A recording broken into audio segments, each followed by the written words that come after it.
Donc bonjour à tous, Tania Lafort, je suis la directrice du centre de formation Réactive à Chavano, à côté d'Annecy, et donc responsable de l'AFNH Annecy. Et je vous remercie d'être présent aujourd'hui pour assister à la visioconférence de Claude Michel pour échanger sur hypnose et TOC. Claude Michel s'est donc spécialisé dans hypnose et TOC. Il est aussi l'auteur d'ouvrages sur ce domaine, notamment l'hypnose pour effacer les tocs et autres que vous trouverez dans les éditions Satas. Et il vient nous rejoindre sur Annecy pour une formation sur 2 jours, le 23 et 24 janvier 2021. D'ici là, j'espère que tout ira bien, n'est-ce pas? Avant de commencer, certains d'entre vous ne connaissent pas la FNH, donc une petite présentation rapide de la FNH. La FNH, c'est l'association française de la nouvelle hypnose qui existe depuis plus de 25 ans, qui était à la base dirigée par Jean Gaudin et qui a été relayée par Olivier Perrault, qui gère aujourd'hui des centres de formation sur toute la France, comme vous le voyez sur cette diapo, Paris, Rennes, Toulouse, Marseille, Bruxelles, et pour ma part, je m'occupe d'Annecy.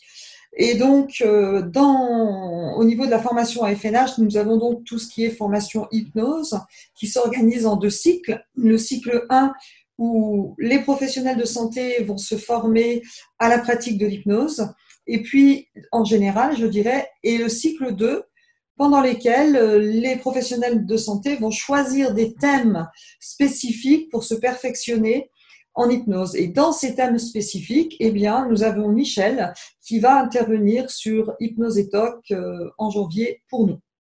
Voilà ce que je voulais vous dire. Et donc, je vais plutôt peut-être laisser Michel se présenter.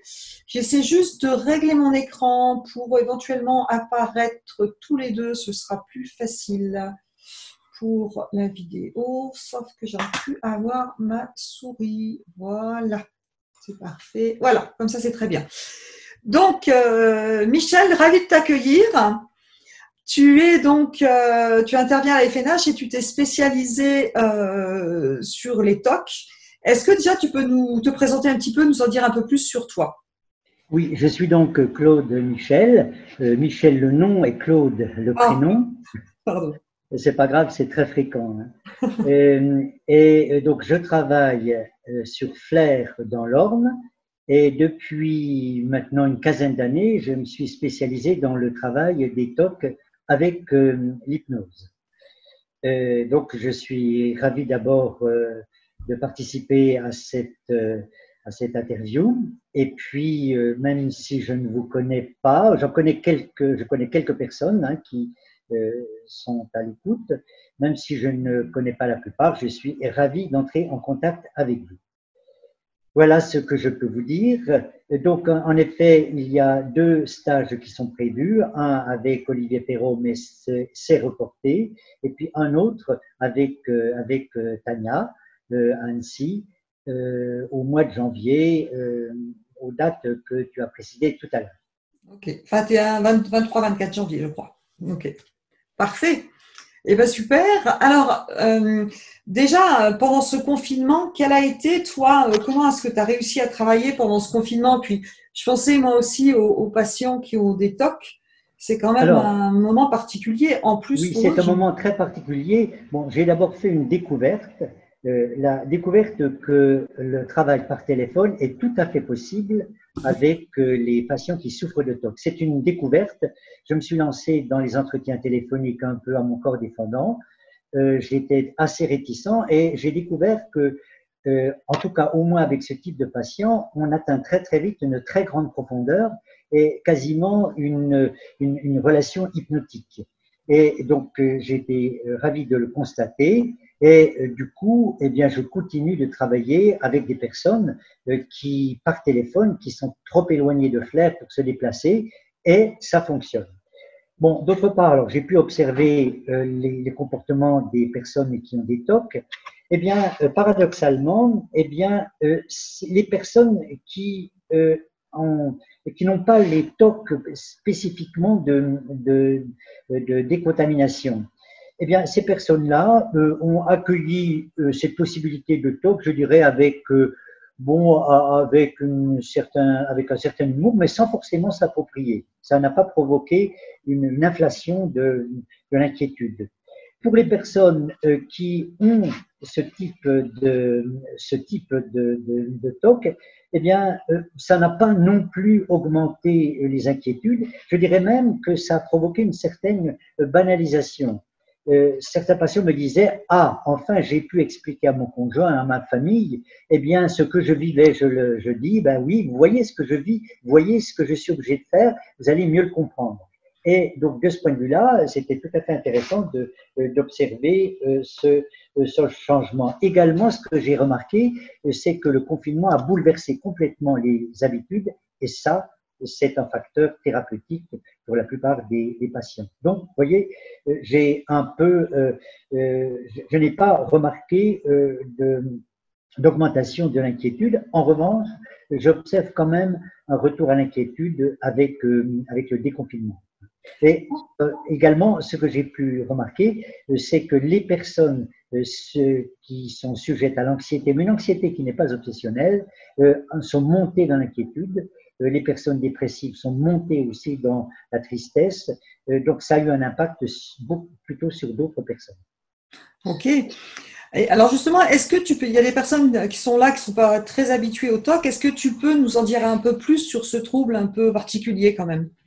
Oui, alors le trouble obsessionnel compulsif, pour reprendre l'acronyme TOC, c'est un trouble qui touche à peu près 3%, entre 2 et 3% de la population, ce qui fait quand même beaucoup de monde, hein, mine de rien. Et c'est un trouble qui a été étudié d'abord par Janet, ensuite par Freud, et ensuite qui a été repris compte tenu du constat que la psychanalyse n'était pas très approprié pour le traitement des TOC. Ça a été repris, bien sûr, par les thérapies comportementales, puis cognitives. Et ça a été également, évidemment, très étudié par les promoteurs des médicaments, puisqu'on a découvert qu'il y avait un lien entre le manque de sérotonine et puis l'apparition des TOC. Et donc aujourd'hui, c'est un trouble qui, même s'il n'est pas très à la mode, même s'il n'est pas très mis en avant, hein, sauf de façon anecdotique de temps en temps, c'est un trouble qui touche une partie importante de la population. Et ceux qui souffrent de ce trouble, vraiment, on peut dire qu'ils en bavent. On peut vraiment parler d'un enfer des TOC lorsque les TOC ont pris beaucoup d'ampleur. Alors, est-ce que tu pourrais nous décrire, par exemple, la vie d'une personne qui a cette pathologie? Alors, il y a vraiment tout type de degrés hein, dans le TOC. Il y a des TOC très très légers qui commencent généralement à l'adolescence ou à la fin de l'enfance. Hein, ça peut commencer très tôt, ça passe souvent inaperçu. Bon, ça peut être des habitudes qui passent pour de la maniaquerie, de tout simplement, par exemple, ranger méticuleusement un bureau, etc. Et puis, donc là, ça prend quelques secondes ou quelques minutes.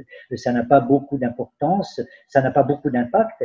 Mais à l'extrême, actuellement, je suis des personnes qui passent 3 heures à prendre une douche ou à se laver. Hein. Là, on est tout à fait dans autre chose, ou qui n'en finissent pas de vérifier les dossiers dans leur bureau et pour qui le travail est un véritable problème. Là, on arrive à des TOC qui prennent une ampleur considérable. Alors, ce que je peux dire aussi, c'est les variétés de TOC. Hein. Quand on parle de TOC, on parle de beaucoup de choses. Alors, pour moi, bon, il faut d'abord distinguer le type de symptômes, de processus. Ce qui est le plus visible, ce sont les rituels comportementaux, qui sont des comportements aberrants, répétitifs, hein, pour prévenir des dangers totalement inexistants. Hein. Ça, c'est très visible. Hein, c'est un premier niveau, mais pour moi, ce niveau-là n'est pas le niveau le plus. C'est un niveau très visible, mais c'est pas le premier niveau. Bon, le modèle que je défends est le suivant. Je considère qu'à une période de la vie, il y a eu un moment où le patient a désactivé son agressivité, a choisi de ne plus lutter, a choisi de ne plus se confronter à la vie, de ne plus combattre. et a utilisé ce que Freud appelait, on peut toujours appeler, l'isolation. Donc, il y a une sorte de désactivation de l'agressivité qui s'est faite et puis, il y a eu des périodes où ce système n'a pas fonctionné et à la faveur de déclencheurs, il y a eu de nouveau, le patient a été interpellé de nouveau pour mobiliser son agressivité et comme il ne veut pas le faire, il s'en est défendu en faisant dériver sur des cibles totalement aberrantes, dérisoires. Hein, ça, c'est le mécanisme du déplacement. Hein. Il a déplacé complètement son intérêt sur des cibles totalement aberrantes, dérisoires. Par exemple, il s'est mis à traquer la saleté, ou bien il s'est mis à vérifier indéfiniment tel ou tel acte qui a été fait ou qui se lance dans des cogitations à n'en plus finir.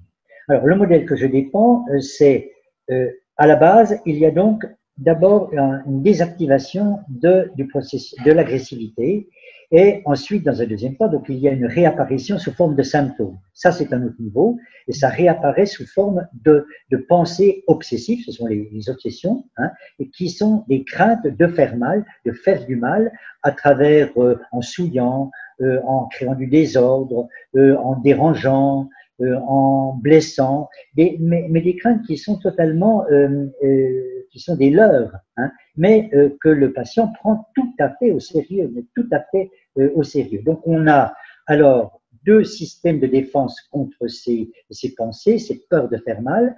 La défense par des rituels, qui sont des actes magiques qui servent à rassurer et puis à exorciser les risques qu'on imagine. Hein. Et puis l'autre technique, c'est les cogitations, hein, la trituration dans l'esprit des pensées, comme pour essayer de les réduire.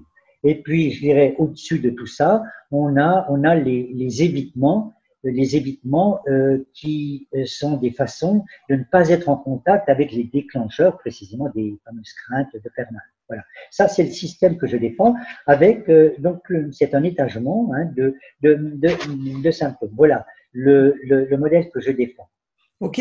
Alors justement, les TOC, c'est un sujet et à ma connaissance, il y a peu, au niveau thérapeutique, j'avais notion, moi, que c'était quand même difficile d'être efficace sur les TOC. Toi, tu me sembles pas forcément me dire ça. Tu me dis que tu as de très bons résultats. C'est quoi les thérapies dans les TOC aujourd'hui? Alors, au point de départ, on a eu Janet qui a essayé, qui à partir de sa conception, a essayé d'aider ce qu'il appelait une personnalité avec un sentiment d'incomplétude. Il a essayé d'aider les personnes à travers l'affirmation de soi. C'était tout à fait intéressant, qui était une démarche pédagogique, mais qui est tout à fait d'actualité intéressante. Janet a été complètement occultée par Freud. Hein. Freud a fait un énorme travail sur la névrose obsessionnelle. Et alors, à la fois, il y a des choses tout à fait pour moi à garder et des choses que en tout cas, moi, je ne garde pas. Hein.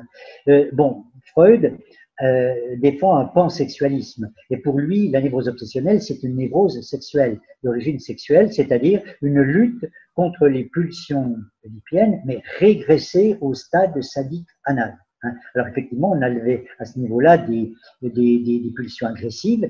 Et à cette occasion, eh bien, il a mis à jour toute une série de mécanismes, dont l'isolation, dont le déplacement. Il y a aussi les formations réactionnelles, l'annulation rétroactive. Et ça n'a pas pris un pli. Hein.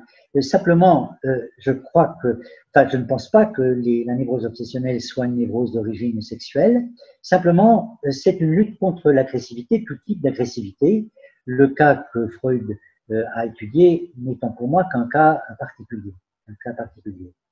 Alors, la Freud a mis au point une méthode qui est générale pour lui, hein, qui est la méthode des associations libres et l'analyse du transfert qui ne marche absolument pas. Ça ne marche pas sur la névrose obsessionnelle. Pourquoi? Parce que ça maintient le patient dans la cogitation. Hein, et il faut l'enlever, il faut le sortir de cette cogitation. Alors après, on a eu l'apparition des thérapies comportementales qui, elles, se sont avérées efficaces en considérant qu'il fallait exposer que les symptômes sont des habitudes qui se renforcent et qu'il faut permettre aux patients de se déshabituer. L'idée est tout à fait intéressante, mais et a obtenu des résultats, mais je pense qu'il y a des insuffisances dans l'approche et puis n'explique pas non plus les origines. Après, on a eu la thérapie cognitive qui, elle, alors trouve comme explication le recours à des schémas profonds qui vont complètement dramatiser des événements de la vie qui en soi ne le sont pas, et qui utilisent des techniques alors, à lesquelles moi je ne souscris pas parce que là encore, c'est maintenir. Il ne s'agit pas de restructurer la pensée, on maintient de nouveau les patients sur des voies de dérivation, et puis les confronter brutalement à des pensées horribles, je suis un peu réticent. Et moi, je propose d'utiliser donc l'hypnose comme pour avancer dans le sujet. Ok, alors justement, du côté de l'hypnose, comment est-ce que tu vois les choses? Quelle est ta vision? Comment tu repenses les choses avec l'hypnose, justement? Alors, pourquoi l'hypnose? L'hypnose est tout à fait intéressante parce que c'est un outil qui va permettre aux patients de décrocher. L'hypnose, c'est un état de conscience modifié qui se décroche de l'état de conscience ordinaire. C'est un véritable décrochage et c'est cela que moi je vais préconiser. Il s'agit donc d'utiliser au moment où le patient a envie de ritualiser, au moment où il est perdu dans ses cogitations, il s'agit de le décrocher de cet état complètement pathologique. Et là, l'hypnose permet ce décrochage. En plus, l'hypnose va apporter des ressources pour avancer dans la thérapie. Et puis, troisièmement, l'hypnose va également créer un état où la suggestion va être très opérante. Et là, pour toutes ces raisons, eh bien, l'hypnose est un outil intéressant. Ok. Alors, est-ce que tu peux nous en dire un petit peu plus sur ta façon de procéder, de toute façon dont tu travailles avec les patients en hypnose? Tu parles de décrochage, je crois que tu utilises l'ancrage, l'auto-hypnose. Comment tu Oui. procèdes en fait? Alors, je procède en deux temps. On part d'abord il faut partir des symptômes.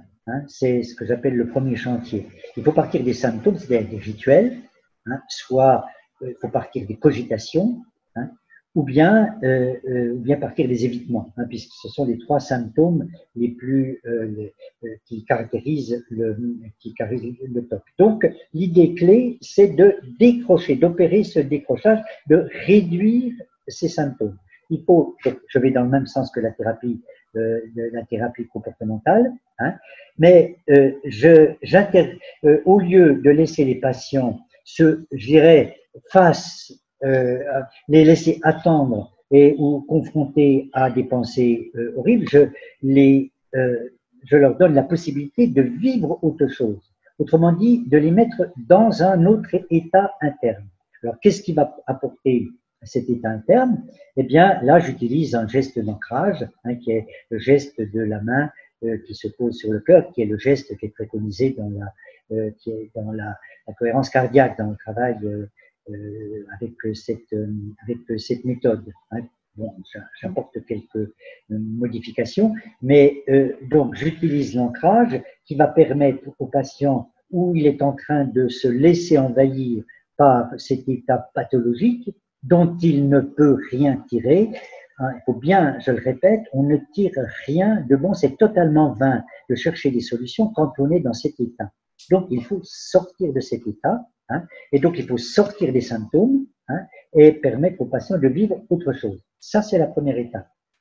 Et puis, la deuxième étape, comme ces symptômes, c'est une façon de faire écran au véritable problème qui est la confrontation aux autres, l'affirmation de soi, la gestion de l'agressivité, eh bien là, il faut des techniques qui permettent de réinitialiser l'agressivité et la confrontation aux autres. Voilà, ce sont les deux.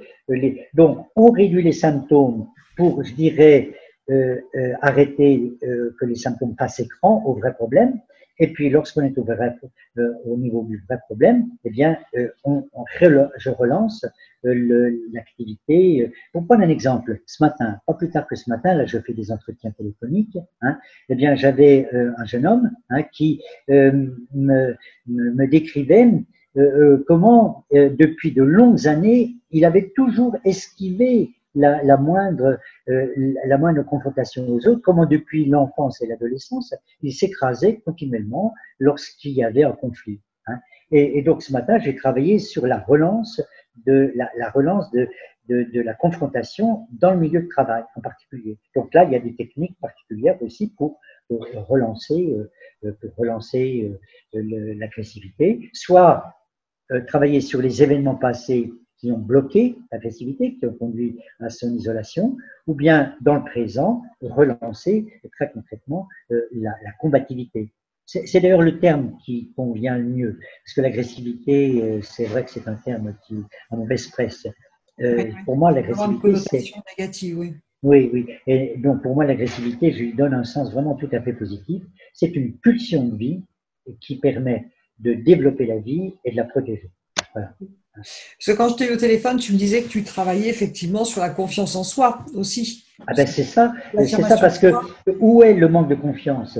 Effectivement, où est le manque de confiance? C'est que dans la confrontation aux autres, le patient, il a peur de ne pas avoir les ressources, les ressources personnelles, il pense ne pas avoir les compétences pour dire non, pour dire je ne suis pas d'accord, pour lutter, pour tenir bon. Hein. Et là, ça touche complètement à la confiance en soi, à ses propres compétences, et surtout la confiance. Je dirais que même plus le noyau dur, hein, la confiance en soi, c'est le manque de confiance dans la capacité à gérer une agressivité qui est tout de suite perçue par le patient comme destructrice, mais confond. Hein. L'agressivité en soi, cette lutte n'est pas une force destructrice, elle peut l'être, mais elle ne l'est pas toujours. Hein. Et donc, c'est ça, le patient, il a peur de perdre complètement le contrôle de ce qu'il ressent. Il le dit souvent. Hein. Ah ben, si je me lâche, j'ai peur de faire du mal. Quoi. Mais c'est là que se trouve la peur fondamentale de faire du mal. Hein. C'est pas de faire du mal en ne vérifiant pas, si les prises sont bien débranchées. Ah oui, effectivement, on est dans un contexte. Donc, peux-tu nous dire concrètement quelles techniques tu utilises, par exemple, pour des travaux sur le rituel, la vérification, le lavage des mains, etc. Bien, chaque rituel, enfin, d'abord, chaque catégorie donne lieu à des techniques diverses. Hein. Alors, partons des rituels. Prenons par exemple un rituel de lavage de mains. Alors, le lavage des mains, il y a lavage de mains et lavage de mains. Il y a des lavages de mains qui sont discontinus. Il y a des personnes qui se lavent les mains pour un oui ou pour un non, on va dire 10 fois, 15 fois. Hein. Donc là, il faut une référence à partir de quel moment on peut considérer qu'il y a exagération. Mais la référence, ce sera surtout la détection que c'est un état que le patient est dans un état pathologique. C'est ça qui est important, l'état interne. Hein. Il va avoir donc des petits points de repère qui sont de l'ordre des sensations corporelles ou des pensées qui viennent de la tête. Quand, par exemple, se met en route le « et si », oui, mais alors, là, c'est le signe typique que la personne est dans l'état, hein, dans l'état obsessionnel. Donc, pour les rituels de lavage, eh bien, la personne réalise qu'elle a envie de se laver les mains tout simplement parce qu'elle a vu une couleur noire comme ça devant elle. Oui. Et évidemment, là, on est tout à fait dans un rituel compulsif. Hein. Donc là, ce que je préconise, c'est la suspension du geste de ritualiser. Et juste à ce moment-là, hein, d'utiliser le geste, hein, voilà, je fais le geste de lever la main, c'est de la lévitation, avec le poignet qui repose sur le cœur, les doigts qui sont sous le cou, hein, et qui sont au contact des battements de cœur. Et donc ce geste, eh bien, va permettre une césure, un décrochage dans une bonne hypnose. Parce qu'on peut dire que le patient est dans une mauvaise hypnose. Et dans une hypnose altérée. Et oui, oui. Et là, il va apporter un état et des ressources qui vont être préparées dans quelque chose qui est essentiel, que j'appelle le deuxième chantier, hein, qui est l'auto-hypnose pratiquée tous les jours. Hein, 10 minutes, 5 minutes, 10 minutes, tous les jours, avec un protocole d'auto-hypnose qui va justement mettre des ressources dont le patient a besoin pour décrocher. Hein. D'abord, il y a d'abord cet état très centré sur la respiration qui induit immédiatement un décrochage et un bien-être. Il y a ensuite l'apport de souvenirs, d'imagerie, où le patient est en parfaite maîtrise des situations de lui-même et donc est dans un état tout à fait positif. Et puis, il y a également, là j'y mets aussi l'anticipation de ce qui va se passer lorsque le patient aura besoin de prendre de la distance et attendre, pour ne pas ritualiser. Donc, le geste va apporter tout cela et ça provoque une césure, une coupure, un décrochage qui va permettre d'une façon soft, qui est plus agréable, qui est plus facile à vivre que les programmes un peu fastidieux que préconise la thérapie comportementale, où là, il faut se confronter, souffrir, se déshabituer. Mais je garde l'idée de se déshabituer et de tarder. De mettre, mais en y mettant quelque chose, c'est là qu'il manque quelque chose. En y mettant quelque chose, un apport, des ressources qui n'existent pas. Ok, donc tu travailles avec la personne, tu travailles sur ses ressources, tu travailles l'ancrage en cabinet, ensuite la personne reproduit chez elle, elle s'entraîne à faire de l'auto-hypnose très régulièrement pour avoir le décrochage. Ça sous-entend donc elle perçoit le déclencheur et elle conçoit son état interne. Ah oui, c'est très important, Elle s'en rend compte. Elle décroche. Ça, c'est les deux premiers niveaux dans lesquels tu travailles, si j'ai bien compris. Oui. Et après, ensuite et après, assez naturellement, lorsque les symptômes sont atténués, en particulier lorsque la personne sort de l'état d'hypnose et s'éveille, c'est très naturellement, il y a plein de souvenirs ou des réflexions du genre, de toute façon, il faut que je m'y mette, je ne peux pas laisser ça comme ça, de toute façon, je ne peux plus supporter ça. Et là, on voit apparaître très naturellement des situations soit anciennes, soit actuelles, soit futures, où là, il faut vraiment se mobiliser. Et là, j'ai différentes techniques que j'utilise pour mobiliser l'agressivité. Alors, par exemple, par rapport au passé, j'utilise la technique de la modification de la scène dramatique, où là, je fais revivre, ça c'est aussi une technique qu'on trouve en PNL, on fait revivre la situation, mais avec des ressources que la personne n'avait pas. On modifie la situation. C'est un petit peu technique qu'on appelle la restructuration des histoires de vie ou réapprinting. Exactement, voilà. Et donc là, on réinitialise l'agressivité. Mais par rapport au présent, eh bien, on peut faire imaginer tout à fait des situations de lutte et donc par anticipation, imaginer, si le problème est de se confronter à son conjoint ou sa conjointe, là, on travaille sur des phrases à utiliser, des attitudes à avoir pour relancer. Alors, il y a une technique aussi, moi, que j'aime bien, parce que les patients disent très souvent, moi, j'ai peur de moi. J'ai peur, si je commence à m'opposer, je ne sais pas où je vais aller.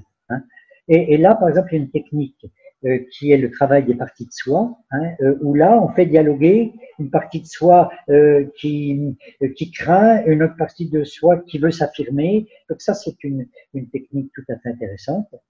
Et puis, quelquefois, lorsqu'il y a vraiment des traumatismes caractérisés à l'origine, parce que ça existe quand même, à l'origine du TOC, eh bien, là, j'utilise le MDR, enfin, plus exactement, j'utilise l'IMO, qui est proche de l'MDR, où là,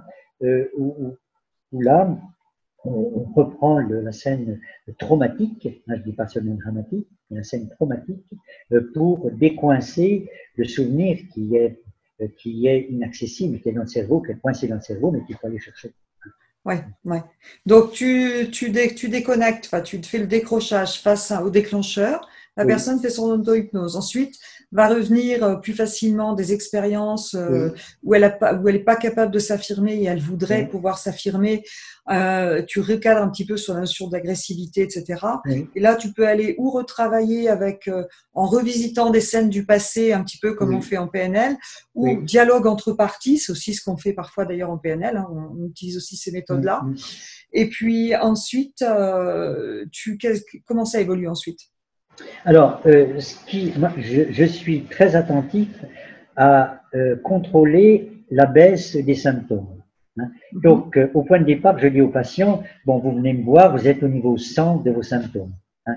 Et au fil des séances, je demande, bon, ben là, avec le travail qu'on a fait, alors c'est à la fois, c'est très subjectif, évidemment, hein, c'est Oui. très subjectif.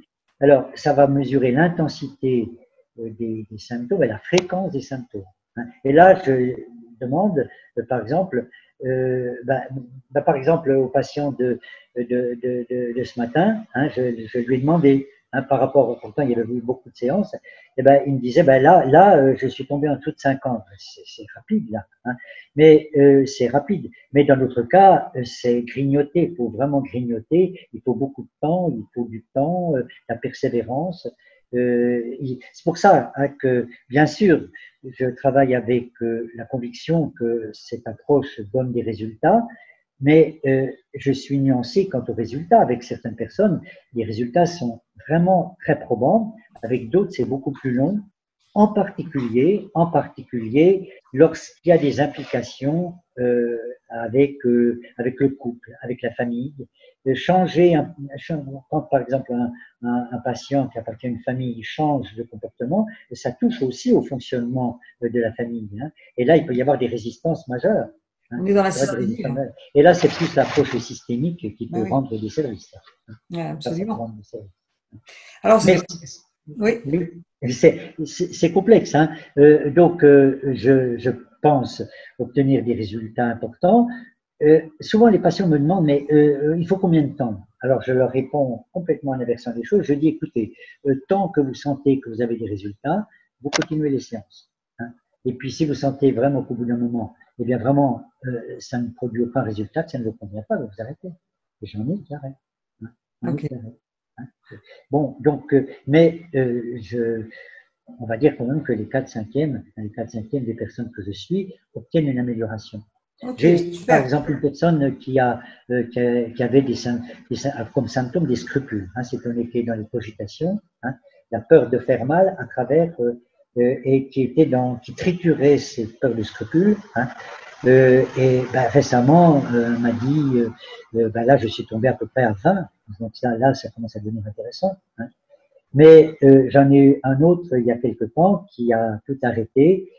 Il me semble qu'il y avait trop de conséquences, ça changeait trop la vie familiale. C'est arrêté. Bon, avec certains patients, c'est très long, hein, mais il faut tenir bon. Plus la personne est engagée, hein, plus lorsqu'elle comprend comment ça fonctionne, plus elle a de chance, lorsqu'elle commence à comprendre les mécanismes hein, qui amplifient ses problèmes, là, on a une accélération des changements. Vous voyez, en tout cas, je nuance. Hein, je trouve que c'est une méthode qui est, moi en tout cas, qui me convient bien pour travailler et qui me permet d'obtenir des résultats. C'est un modèle, moi, qui m'aide à obtenir des résultats. Ouais. Alors, tu dis parfois que, je pense à un cas particulier d'ailleurs, des ados qui commencent à avoir, c'est pas vraiment des TOC, mais on commence à voir quand Ouais. même qu'il y a des vérifications. Qu'est-ce Ouais. que tu conseilles à ce stade-là? Est-ce que déjà on pourrait commencer avec le décrochage ou pas du tout? C'est trop tôt. Alors là, je suis catégorique. Plus on intervient tôt, plus c'est facile de faire bouger. D'accord. Vraiment avec des ados, si il m'arrive de voir des ados de 13 ans, 12-13 ans, hein, et là, quand on peut travailler, vraiment, on voit là, je dirais, mais de façon très très visible, comment se forme le, le, le TOC, et je résumerai tout simplement, le TOC se forme hein, pour monopoliser l'attention sur un sujet dérisoire, pour détourner l'attention. Et là, en général, avec l'ado, par exemple, c'est quand même le rapport au milieu, la confrontation au milieu, la peur D'accord. d'affronter le milieu. Et là, je travaille en lien avec les parents. Hein. Je vois l'ado. Prochainement, par exemple, je dois voir une famille, hein, que je n'ai pas. Je travaille avec le jeune homme depuis un certain temps, mais ils habitent très loin, donc je vais voir la famille. Hein. Et là, il y a des choses à dire, il y a des choses à travailler. Hein. Parce que la famille ne sait pas bien comment faire. Hein. La famille est complètement, la plupart du temps, ne sait pas quoi faire. Bon, il y a une chose qu'il ne faut pas faire, hein, c'est de dramatiser, ça c'est sûr. Une chose qu'il ne faut pas faire, c'est monopoliser l'attention sur le sujet, comme si l'ado se réduisait à ses symptômes. Non. Ouais. Ce qu'il ne faut pas faire, c'est faire à la place. Hein. De faire à la place. Par exemple, j'ai eu un jeune homme qui demandait, qui avait 18-19 ans, qui demandait encore à sa maman de faire sa toilette parce qu'il avait peur de toucher certaines parties de son corps. Donc, c'était quand même un peu compliqué. Hein, Ouais, c'était un peu particulier. Hein. Donc, il ne faut pas faire à la place. Ou bien le rangement, le milieu peut dire, allez, je te range ta chambre, hein, tu ne vas pas le faire. Non, non, il ne faut pas déléguer. Il faut pas renforcer l'évitement, en fait, non plus. C'est une forme d'évitement. Mais ça fait partie d'évitement. Il y a 4 ou 5 types d'évitement. Hein, ça en fait partie. Hein, c'est ce que j'appelle l'évitement par délégation. Okay. Et là, alors c'est intéressant parce faut intervenir très tôt parce que là, à la source, on est très très proche du moment où l'agressivité s'isole ou peut être isolée. Là, on est très très proche de ce moment-là. Et après, quand vous voyez des personnes qui arrivent à 50 ans, 60 ans, hein, et qui ont 30 ans de pratique de TOC, c'est plus compliqué. Je ne dis pas que c'est impossible. Hein, quand ils perçoivent comment ça marche, ils peuvent vraiment limiter les TOC. Après, c'est devenu une habitude, comme une seconde nature. Oui. Ça veut dire que tous les ados, là, quand les ados ont ce type de comportement, on devrait aussi assez rapidement les faire travailler la confiance en soi, l'affirmation. Oui, exactement, oui. Il faut travailler sur les deux. Hein, comment faire pour… Alors, on va utiliser des mots que les ados vont comprendre. Hein. Comment divertir ton attention, hein, comment penser à autre chose plutôt que de toujours penser à la même chose. Hein. Déjà, on travaille sur les symptômes, il faut les limiter. Et puis, bien pointer comment, plus on pense à ces craintes, plus on les renforce. Hein. Là, il y a une amplification. Et ça, l'ado, il le comprend très très bien. Il comprend très très bien comment il crée son propre malheur. Et donc ça, il y a une action. Et puis dans le même temps, hein, c'est l'autre chantier. Comment tu peux, au lieu de t'écraser, qu'est-ce que tu peux dire? On travaille là-dessus. Même éventuellement, on peut travailler avec des ados. Il m'arrive de travailler aussi par psychodrame. Hein. C'est pas l'hypnose, mais par psychodrame. C'est intéressant. Hein. Je l'ai fait il n'y a pas très très longtemps. Hein. C'était un élève qui se faisait moquer, hein, dans la classe. On a travaillé un psychodrame, des situations de moquerie. Hein. Là vraiment, il faut le faire. Hein. On gagne un temps fou. Ok. Alors, tu viens nous voir bientôt, enfin au mois de janvier prochain, pour nous faire une formation sur 2 jours. Est-ce que tu peux nous dire un petit peu qu'est-ce que tu vas inclure pendant ces 2 jours? Oui, alors, je suis une progression assez classique. C'est 8 modules d'1h30 hein, sur les 2 jours. Hein. C'est par module d'1h30. Le premier module, ce sera un peu de reprendre ce que j'ai dit aujourd'hui en le développant. Hein. Et puis après, je reprends il va y avoir un module consacré au rituel de vérification, un autre au rituel de lavage, un autre au rituel magique, là, les rituels d'ordonnancement, de rangement, de symétrie, etc. Et puis, il y aura un module sur les évitements, un module sur une situation qui est la présence la présence de crainte de faire mal avec des cogitations sans rituels comportementaux. Ça existe, c'est à peu près 20% hein, des cas, hein, où là, il faut des techniques un petit peu particulières. Alors, je fais mon exposé de la technique, et puis, dans la mesure où ça s'y prête, je crée un atelier hein, pour faire travailler les stagiaires. Hein, sans compter que certaines techniques sont tout à fait utilisables pour d'autres situations pléthoriques. Hein. Par exemple, je pense aux addictions. Il y a des techniques là qu'on peut tout à fait utiliser pour les addictions.